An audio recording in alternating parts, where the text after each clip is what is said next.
Hello friends. पिछले video में हमने ऑब्जेक्ट ओरिएंटेड प्रोग्रामिंग कॉन्सेप्ट्स के बेसिक दो पिलर्स क्लास एंड ऑब्जेक्ट्स को डिस्कस किया था।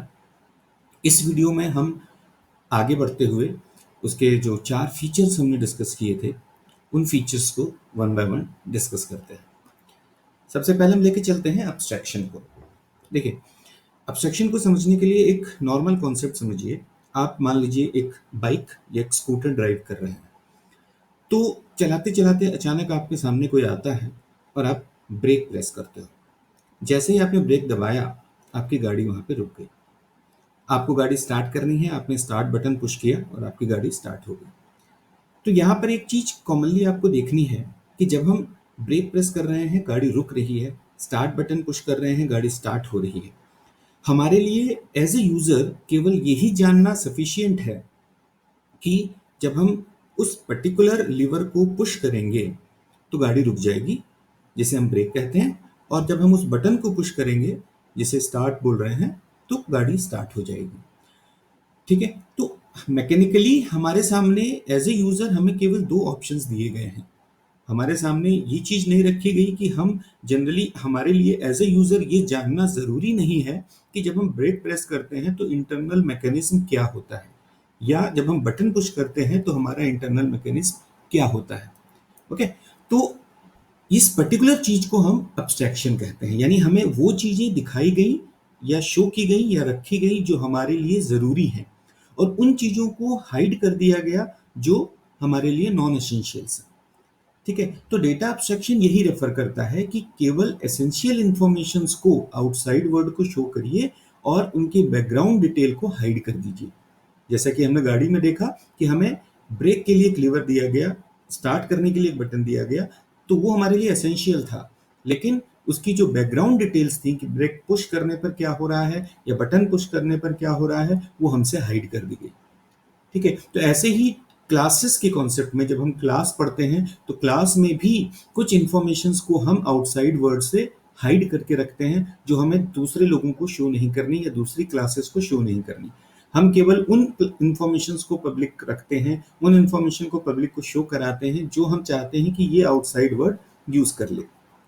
As you can see in this diagram, ये हमारा मोबाइल का एक इंटरफेस है जिसमें आप कुछ बटन्स देखते हो। तो इन बटन्स को पुश करने पर इंटरनल मैकेनिज्म कुछ हो रहा है। ठीक है, आप स्टार्ट पे पुश करते हो तो पावर ऑन होता है, आप कोई और बटन पे, कॉलिंग पे क्लिक करते हो तो कॉलिंग शुरू हो जाती है, लेकिन you only have the interface कि आप उन बटन पे क्लिक करो और बाकी काम अपने आप हो जाए। इंटरनल मैकेनिज्म क्या हो रहा है, बैकग्राउंड डिटेल क्या है, that is being hidden to you, ये आपसे हिडन है। आपके सामने केवल इंपॉर्टेंट इंफॉर्मेशंस को शो किया गया है। Okay, this is what abstraction is, right. Second, encapsulation. Encapsulation में जैसे आपने कैप्सूल देखा है जो मेडिकल लाइन में यूज होता है, जिसमें हम दवा को प्रोटेक्ट करके रखते हैं। ठीक है, तो उसमें हमने दवा को प्लेस कर दिया कि हमारा जो वो डेटा है वो एक जगह पे रहे, एक जगह पे हमारा वो सारी मेडिसिन प्रोटेक्टिव रहे और बाहरी एनवायरनमेंट, आउटसाइड एनवायरनमेंट से वो इफेक्टेड ना हो। ठीक है, तो एनकैप्सुलेशन एक ऐसा मैकेनिज्म है जिसमें हम जो डेटा और फंक्शंस होते हैं जो एक साथ काम करते हैं, एक जगह पे काम करते हैं, उनको एक जगह हम कलेक्टिवली रख सकें। जो हमारा प्रोसीजर ओरिएंटेड प्रोग्रामिंग था, जैसे हम सी की बात करें तो सी में जो वेरिएबल्स थे, हमको ये आइडेंटिफाई करना मुश्किल होता है कि ये फला वेरिएबल किस फंक्शन को बिलोंग करता है। ओके, तो वहां पर हम सिमिलर टाइप के फंक्शंस को और वेरिएबल्स को एक जगह पे रखना, एक जगह पे आइडेंटिफाई करना बहुत टफ काम है। तो इंकैप्सुलेशन एक कॉन्सेप्ट ऊप्स में दिया गया है जिसके थ्रू हम एक बाउंड्री सी क्रिएट कर सकते हैं, जिसको हम क्लास यहाँ पर बोलते हैं। तो थ्रू क्लासेस हम एक बाउंड्री स्पेसिफाई कर देते हैं जिसके अंदर हम अपनी जो रिक्वायर्ड इंफॉर्मेशन होती है उसको होल्ड करके रखते हैं, ताकि उससे रिलेटेड जो ऑब्जेक्ट होगा वो ऑब्जेक्ट उनको क्लियरली यूज कर सके। ठीक है, तो encapsulation is wrapping up of data and functions into a single unit. Okay, तो हमारे इनकैप्सुलेशन के अंदर क्या क्या होगा, मेथड्स और वेरिएबल। जैसे हमने डिस्कस किया कि क्लास के अंदर मेथड्स होते हैं और वेरिएबल्स होते हैं।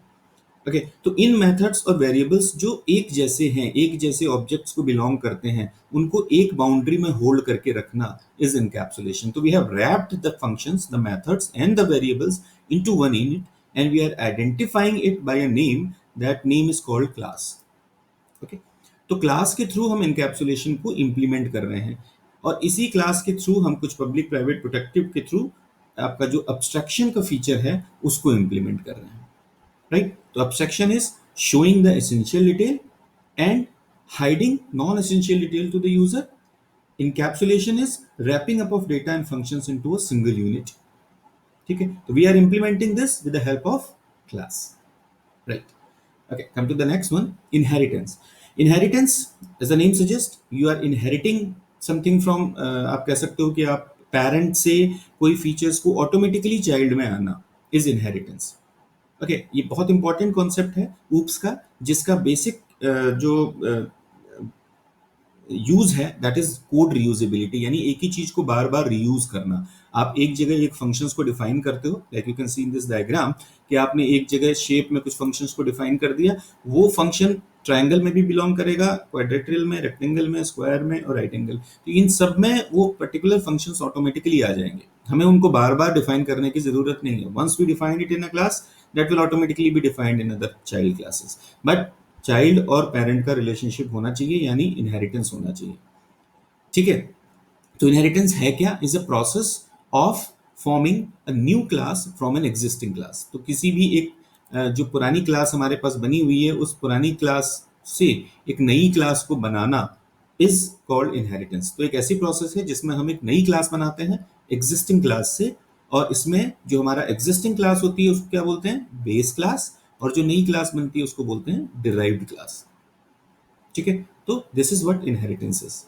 And finally polymorphism, as you can see in this diagram, कि हमारे पास क्या है कि एक पर्टिकुलर, अगर हम सारे प्राणियों को देखें, सारे लोगों को देखें, तो एक कॉमन कैरेक्टरिस्टिक होता है बोलने का. हम सब बोल सकते हैं अलग. तो अगर हम डक की बात करें तो डक की बोलने की अपनी स्टाइल है, वो क्वैक क्वैक बोलता है.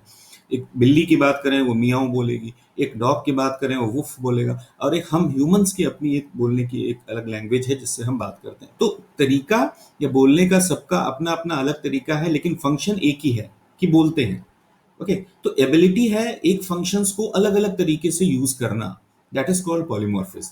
अगर हम एक ही फंक्शन को अलग अलग तरीकों से यूज कराते हैं इन डिफरेंट क्लासेस और इन सेम क्लास, तो that ability is called polymorphism. ये ऑपरेटर के लिए भी हो सकती है और फंक्शंस के लिए भी हो सकती है. ठीक है, यानी एक ही फंक्शन को हम अलग अलग तरीके से यूज कर रहे हैं. जैसे हम बोले कि सम इज अ फंक्शन, तो सम दो नंबर को जोड़ने के लिए, तीन नंबर को जोड़ने के लिए, चार नंबर को जोड़ने के लिए, अगर हमारे पास तीन अलग अलग सम फंक्शन हैं, तो we can say there is polymorphism. यानी एक फंक्शन तीन अलग अलग तरीके से काम कर रहा है, एक दो नंबर को जोड़ रहा है, एक तीन को जोड़ रहा है, चार को जोड़ रहा है. ठीक है, ऐसे ही हमने बोला कि एरिया निकालना है, तो एरिया रेक्टेंगल का निकालना है, एरिया आपको स्क्वायर का निकालना है, एरिया आपको सिलेंडर का निकालना है. Area is a function that is performing three different ways. तीन अलग अलग शेप्स के लिए वो एरिया निकाल रहा है, तो दैट इज पॉलीमॉर्फिज्म. ठीक है, तो पॉलीमॉर्फिज्म बेसिकली यही एक कॉन्सेप्ट है जिसमें हम मल्टीपल वेज में उसको यूज कर सकते हैं. ओके, तो आज के लिए इतना ही. हम इसी पर्टिकुलर कॉन्सेप्ट्स को आगे बढ़ते चलेंगे. Till then keep watching the videos. Thank you very much.